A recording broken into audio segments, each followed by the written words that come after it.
এই যে চর্বি খুলে গেছে সব মাছের, বললাম না চর্বিওয়ালা মাছ এটা,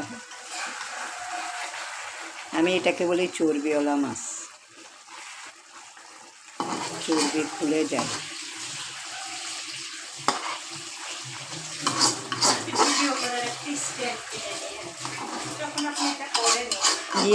ওইটা আমি আমার ছেলে এনে দিয়েছিল, স্ট্যান্ড, তারপরে আপনার ক্যামেরা, আমি ওগুলো দিয়ে পারি না, আমার মোবাইল দিয়ে সুবিধা লাগে।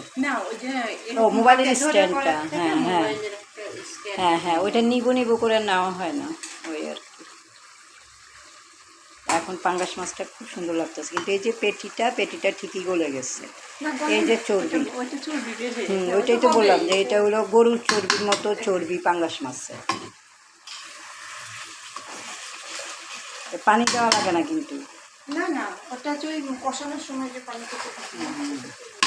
তারপর আমি আবার কি করি, পাঙ্গাস মাছটা আপনার দিয়ে ধুই, এই লেবু দিয়ে দিয়েছেন না? আচ্ছা, আল্লাহ হাফেজ।